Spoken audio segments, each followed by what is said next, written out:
Welcome, Leo. This is Regina from Pacific Tarot getting ready to do your new moon in Capricorn reading. The new moon occurs on the 18th of this month, slightly ahead of Saturn and Neptune, moving into 0 degrees of Aries. So both planets are in the last degree of Pisces, which is very significant for our healing, our closing out the wisdom of endings in preparation for new beginnings. On a global level, your overall energy for this reading is the Nine of Jades. And this talks about your independence. This is something that has been coming up for you repeatedly. The strength of your independence, the ability of you to make choices for yourself from your own integrity, knowing that you have the freedom to make those choices because you are not compromised. And this is important to your healing. There's an opportunity here for you to stand on your own 2 feet, to be your own person, to acknowledge your privilege, your freedom in a positive way that doesn't feel like a negative default. In other words, not feeling lesser than as a result of your independence, being single. And I do believe that I'm speaking to many single Leos, but it is not necessary for you to be single to have independence in a relationship. In fact, for you, for many of you that are in significant relationships, you do maintain a healthy boundary around your individual endeavors and the mutual support that you provide for one another to do so. The freedom to make decisions that work best for you, understanding that those can be compromised and negotiated and worked on as part of a relationship. I've pulled from the Soul's Journey card the Freedom card. I possess the power and the free will to create my own happiness. And this is really anchoring in on the idea that in relationships or out of relationships, creating one's own happiness is always one's own responsibility. That is the definition of freedom. Being aware that you always have a choice and that it is not a matter of choosing someone or something that will give you something you can give yourself. You can create your own happiness. You can create your own abundance. These are the definition of freedom in the sense that you are aware of your ability to choose. You are never trapped. You are never a victim.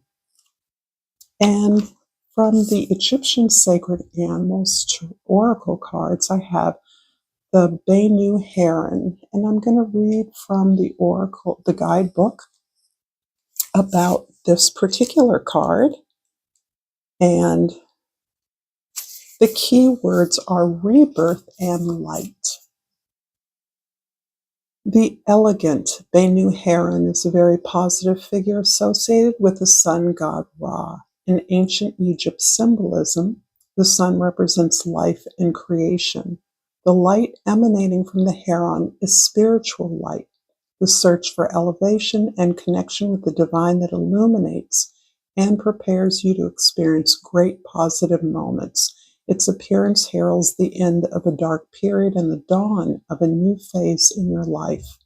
Success and satisfaction await you along with the achievement of important goals or the realization of your dreams.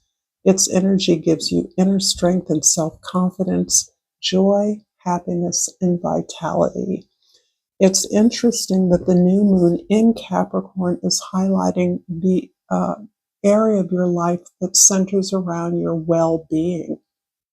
And this necessarily includes the things that you do to maintain a healthy, efficient, and productive body and environment. But it also has to do with joy, energy, exactly the kinds of energy that the heron is pointing to.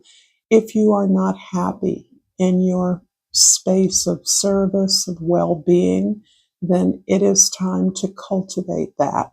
Your privilege is evident to others, and it should be increasingly evident to you. In the 10th house, this is the way that others see you, your position in the world. And the moon card here is indicating that you have devoted a lot of your attention to facing some fears, confronting obstacles in your life or behaviors, patterns of behaviors that you now recognize you have uh, engendered through an unwillingness in the past to face them. You have understood that not only are there fears and unconscious patterns that actually control so much of our conscious life without our consent, but you're also aware that within that subconscious realm lie your strengths, your wisdom, your emotional resilience, your greater ability to mature and make choices that are different once you understand where your humanness is coming from. And when I say humanness, I'm talking about the part of us that feels frail, that feels weak, that feels preyed upon or victimized. You have been working hard to face those aspects of yourself, and it could be through your work or through your caretaking of a particular family member or a vulnerable population.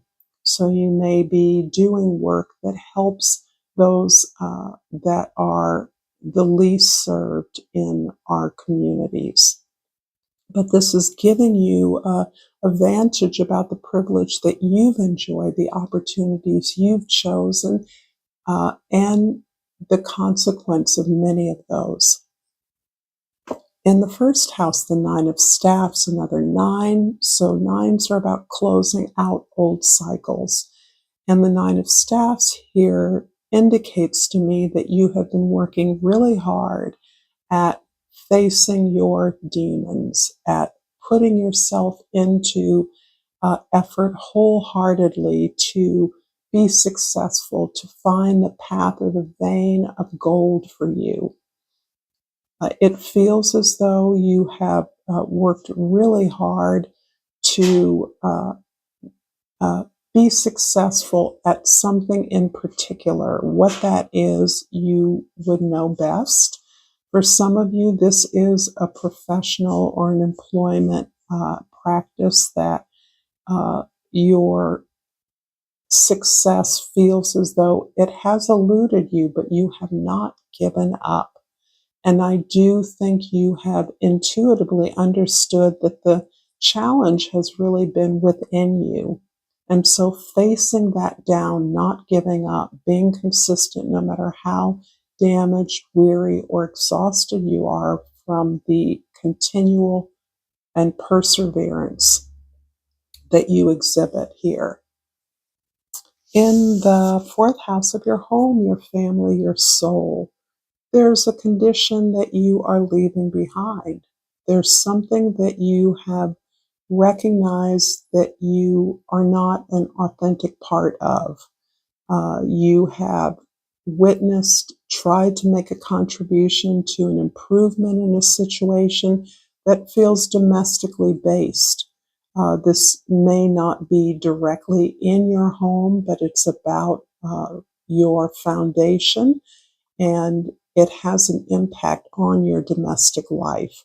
But you're leaving that behind. You are recognizing that not only are you searching for a place where your phenomenal effort, your authority, your inspiration can be best recognized, utilized, and contributed to something that sees you, that values you, that understands that you are an important part of the healing of the whole, that your recovery is key to the recovery of something that has been broken in your family unit.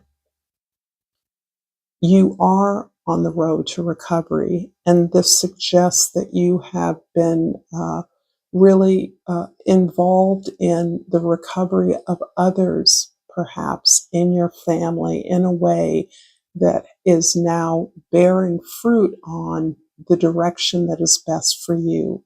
Perhaps you no longer need to attach yourself to the recovery of others, but are in a position now to find acceptance of the opportunities you've had to care for others and some peace in accepting the necessity of those challenges. In the seventh house, the house of your significant others, the death card is absolutely about a rebirth. There is something here that you have finally released, and I'm looking at the bird flying off on the Nine of Jades card here. She's releasing this bird. She is giving it its freedom. She's acknowledging that, like the bird, she too can fly, is free to fly. There's nothing holding you back as you become aware of your power to choose what makes you successful, happy, at peace.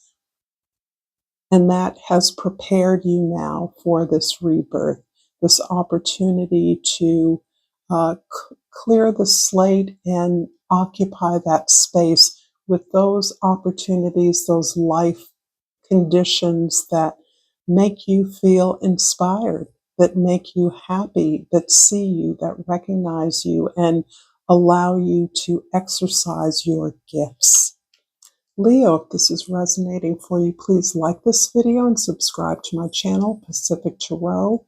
Thank you to all that are present here with me now and always. I'm going to clarify, starting from the first house. The Nine of Wands is clarified by the Sun card. I'm going to clarify all the angles. The Six of Swords is clarified by the Queen of Wands. The Death card is clarified by the Moon, a repeat here, and the Moon is clarified by the Wheel of Fortune. You've really put in the work to determine what makes you happy, what allows you a channel for your tremendous passion, your tremendous glow. You are a magnet to others, and you are now understanding that you have a power in directing that attraction in ways that are going to serve you, in ways that serve the entire community, because you now see a connection between what benefits you and what benefits others. This is part of your independence, how you gained your independence by becoming aware of your power and how it is linked up with the experience of others, the impact you can have because of your power, your passion, your life, your willingness and ability to shine and be your true self. So the Sun here is absolutely stunning. It's really allowing you to relax into the hard work that you're doing. You no longer associate hard work with something that is necessary to satisfy something outside of you. You're coming to a place where you recognize that the conditions of your life that you're creating inspire you to get up and work at them every day.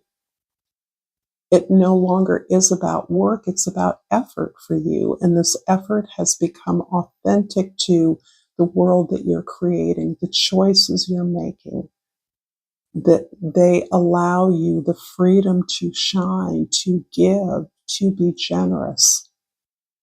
You are the lion. You are the generous-hearted, big-hearted, but calm, courageous, brave, holding the fort, holding it down for others.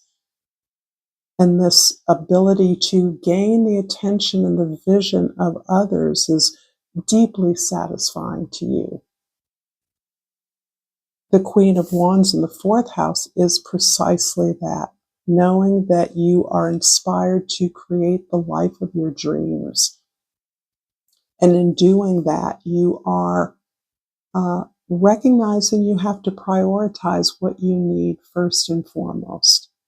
This is part of gaining your independence without understanding that your path may be different from the path of others, loved ones in particular, that you owe it to yourself. You're here to exercise those gifts. And when you're in the flow of your success, of your abundance, you are far better enabled to support and provide for the many others that you do. You're already taking care of others. You're taking care of others, some of whom have taken care of you, and some of whom you understand that they need the peace that you are gaining. And your caretaking is specifically pointed to modeling that peace that you're finding in your own life.